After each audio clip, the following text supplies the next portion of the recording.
Alright, what's up guys? This is Gavin and Tony giving you the video for our post-draft recap.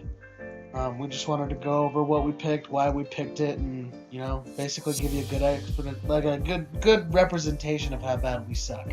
Yeah, and why the team that sucks the most, that has to use two coaches, mind you, because we're so bad, is going to win the whole freaking league. Yeah. Yeah, Exactly. basically. Going into the draft, we really didn't have a plan other than our first overall pick. First and second. Well, yeah, but mostly the first, because the second we were like, good steel type. But, our first pick, Cresselia, the GOAT. the GOAT, Cresselia, as Bob would say. Cresselia is a really good mon. Reason we drafted it is because look at these stats. Like 120 HP, 120 defense, 130 special defense. Look, you run this thing max HP, and then it doesn't matter where you put the rest. Special defense, you have yourself a really good wall core. You just kind of can do whatever you want with it. Like, you can run whatever you want, and it will still live all the hits that you want it to. And its moveset is actually pretty good for a mon. Like, it was only 14 points, which I don't understand, but it gets, like Energy Ball, Ice Beam, Lunar Dance, Moonblast, Psychic for Stab. It's just a solid Psychic type. Like, a lot of Psychic types you think of, they're either super offensive or super bulky, and I feel like Cresselia, it can do both. While it's more bulky and people see it that way, I think we can surprise people running it offensive a few weeks. Alright, next pick going into Celestelia. We chose this one because we figured it would work. One, we were looking for a good steel type, but also if you check out the stats on this, it can run basically anything. It has just a good base set of stats. You can run it offense, you can run it defense. In fact, we've been, planning on an upcoming draft. We'll do possibly a mixture of the two. We'll do offense and defense. Because when you have a flat base of stats like that, you can really run it any way you want, depending on whatever team you're going against. And again, its moveset is actually kind of wild. Like, it gets things like Earthquake, The GOAT. Flamethrower, The GOAT. the GOAT. The only thing I wish it did get was Stealth Rocks. Like, it gets Rock Slide, but then it gets Stealth Rocks. If it got Stealth Rocks, this mon actually is broken. Like, honestly. But yeah, we have Celestelia here. And then next we picked Tentacruel because we needed hazard removal, because the first two mons we drafted don't have any form of hazard removal. This one, it gives us a rapid spin user as well as a toxic spike setter. Plus, it's just an overall good, bulky water type that also has a decent speed stat. Alright, next going into Tapu Bulu. Which is honestly the steal of the draft. I don't know how we got this round 4. We were 4th round pick, and there was a topic that we had discussed earlier. I was beta champion the one year we actually did beta, and one of the things I loved about my team is that I had multiple what we call super threats, Pokemon that are high points but also capable of doing heavy damage. When you have more than one of those super threats, it comes as a kind of confusion to the coaches because you try and decide which one you're going to build against, or how you're going to build against both of them. So I suggested during the draft that we try and pick up another super threat, such as Cresselia I would consider as a super threat. It's really hard to build against. And so yeah, we picked up Tapu Bulu somehow 4th round, because apparently it just kind of hid in the corner somewhere, nobody noticed it. I know a lot of guys were looking at Tapu Bulu even round 1, but they went with something else, and then once they didn't take it round 1, they must have just assumed it was already gone. Yeah. Because we got Tapu Bulu, who has base 130 attack and decent defenses, and speed's not the greatest, but it's workable. With the Grassy Surge ability, letting it heal itself each turn, making its grass moves stronger each time, as well as nerfing things like Earthquake that pairs really well with our Tentacruel and with some other picks you'll see coming up later. I don't know how we got it, but I'm glad we did. Tapu Bulu is definitely not our biggest threat on the team, which is why it is so good for our team. Because if it was the biggest threat, it's not the greatest pick. But considering we have a Celesteela and a Cresselia already, like Tapu Bulu comes in and you just have no switches for it. Not to mention my personal favorite, whenever you're in a pinch, just Woodhammer. You know what they say, when in doubt, Woodhammer it out. Exactly. And then our next pick. Albert Einstein said that, by the way. Yeah, he did say that. Salamence, 5th round pick. Once again, we realized kind of farther into our draft, we had Tapu Bulu, but we realized we were playing really hardcore just on hazards and defense. So we decided to pick up more of a specially, offensive mon, rather than just sticking to all these. As good as that, Cresselia, Celesteela, Walcore is, we need to be able to do some damage to take anything home this season. Exactly. So we picked up Salamence. And look at those attack 135 attack stat. And 110 special attack. We can run Hydro Pump. We can run Draco Meteor. We can run an offensive. Great abilities, Intimidate and Moxie, allowing us to be very versatile with it. It also gets moves like Wish and Defog, so it can be support if need be. It really fits this team well because, again, Salamence on its own is scary, but when you have to worry about killing Cresselia, killing Celesteela, killing Tapu Bulu, a Salamence just sets up one Dragon Dance, you didn't prep for it, and Moxie sweeps your whole entire team. So, so far we're loving our draft. I don't know how we got half these things. We do need to work a little bit on getting some more hazard setters, kind of finish our fire, water, grass core. We got 2/3 of our, or actually we got all of our steel, fairy, and dragon core done. So we're just working on that last part of the fire, water, grass, and that's when we move to our next pick, actually, which is actually the real GOAT. Now, there's actually somewhat of a story behind this one. We were sitting here trying to decide what mon we could choose as our fire core, and we were going through, and at this point in the draft, we were kind of pinching on points. We didn't know how much we wanted to spend. We didn't want to spend too much, but we also didn't want to spend too little. And me and Gavin were talking in the living room of my house, and I just kind of was going through what fire mons I thought were good, and Gavin wasn't really set on the idea of getting a Mega. He didn't know if he actually wanted a Mega this season. Well, I was sitting here screwing around, and finally I just, was looking on Smogan, and I said, hey, how about the Fire Camel? And Mega Camerupt it was.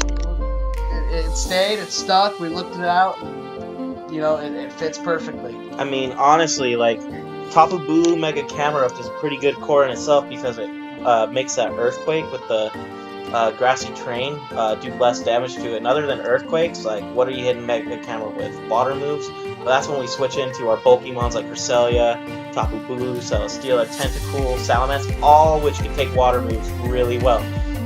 Also, we have Cresselia that has Trick Room, and a Trick Room Mega Camera with the Sheer Force is gonna hurt. Sweet!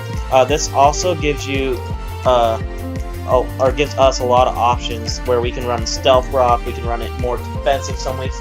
Those stats are really good other than the speed. But the speed, we don't really need to worry about it too much because we don't need it. We just run Trick Room, or we build it a little more bulky. Anything that can't OHKO it, Camerupt most likely will OHKO back. So, honestly, all those haters who've been saying Mega Camerupt was a dumb pick, go talk to Boo. And let's see what Boo says about that. Anyway, moving on. This is where we kind of rounded out our draft. These are our lower tier mons. But honestly, I feel like we got a few steals here. First one I'd like to talk about is my boy Heracross. A.K.A. John Lennon, because he's a Beatle. My dude Heracross here. Honestly, I'm not gonna lie, he's in my top 5 favorite Pokemon of all time. Ever since he came out in the anime, I love him. He's been on a lot of my Elite Four teams. I've never used him in League because, he's kind of one-dimensional.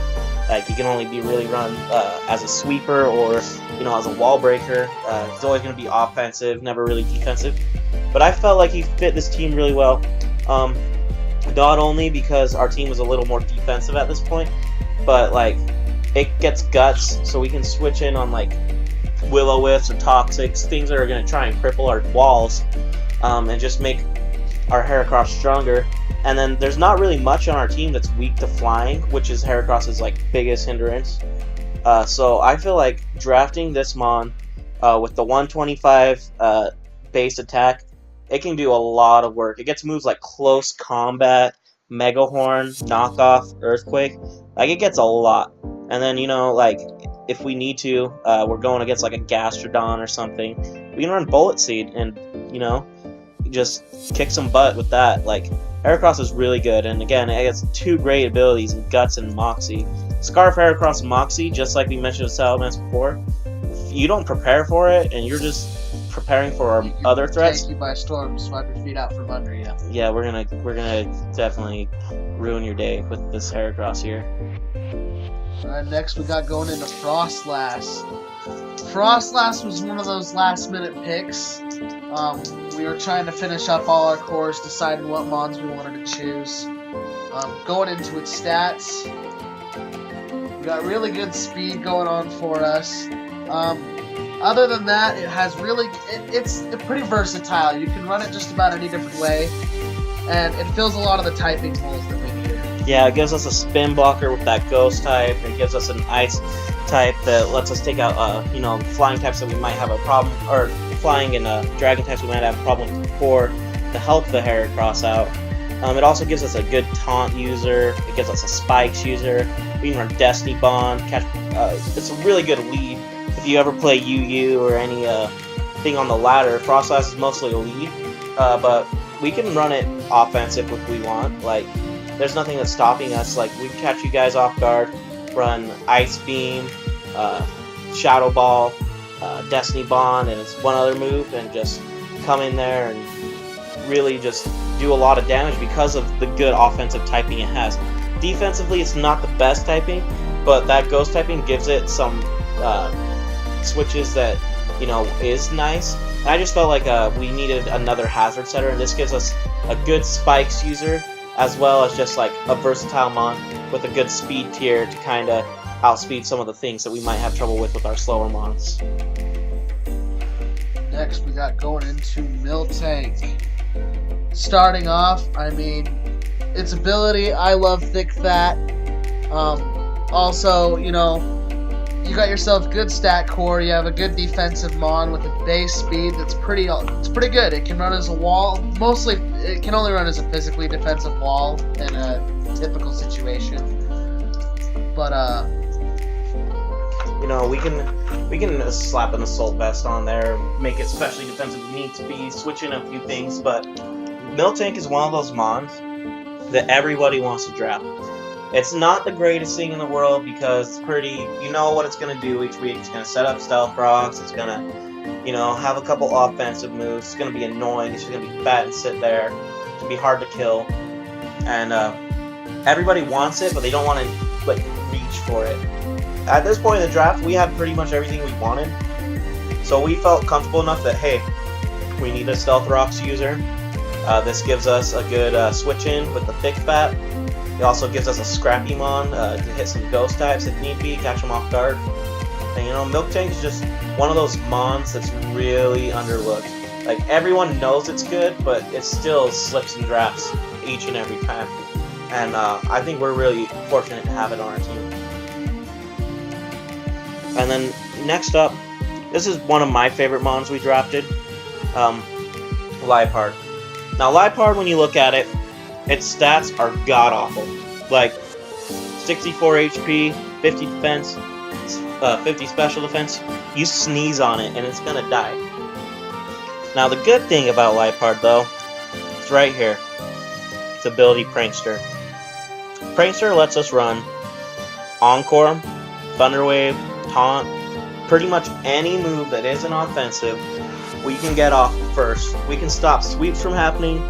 We can trap people into, you know, setup moves, and then we just U-turn out, go into one of our bulky mons or one of our offensive threats, and just take care of it. A lot of the time comes when we're building against another coach's team, and there is just a super threat that just literally shits on our team. There are some times when you just cannot combat what you're trying to build against. And it's really helpful when you have a mon like Lifeheart to help try and build against those mons, because let's say, you know, they catch you off guard, set up on you, and that's that mon that you just don't have the typing to take down quick. You switch in Lifeheart, and you can at least, you know, have some impact and try and change that direction so the battle doesn't just go, you know, nobody likes getting 6 out. Exactly. And, like, its offensive stats, honestly, are not that bad. And it gets, like, moves like Play Rough, Knock Off, U-Turn. It can do some things offensively that most people won't expect. People are going to look at it and be like, oh, it's a Lifeheart, it's going to Thunderwave me. But then I hit you with a Knock Off, Stab, or, like, a Pursuit. Catch you guys off guard, and next thing you know, like, Lifeheart has a couple kills and also has paralyzed maybe your Manaphy that has a +3 Tailglow that we didn't prepare for, or Encored, you know, Gallade into Swords Dance and then just Play Rough it and kill it. Like, Lifeheart gives us that option that if someone's setting up on us and we have Lifeheart in the back, we can at least stop getting the stop from the sweep. We might still be hurting, but it puts a stop to it for us to recover, which is something we normally haven't had before, and is something we wanted to focus on moving forward. Further in the draft, we realized we needed an electric mon. Since in this draft we have to pick the absolute most points as possible, I would have picked Pikachu just because, you know, we all know the rule, Pikachu is popular, therefore Pikachu is powerful. But we decided on the next best thing, and we went with Electabuzz. I mean, who doesn't love Electabuzz? Look at him. Look at him. He's so cute. Like, Electabuzz right there. This boy, with an Eevee, you double those defensive stats, and he's bulky. Like, he'll catch people off guard. He'll live a few hits.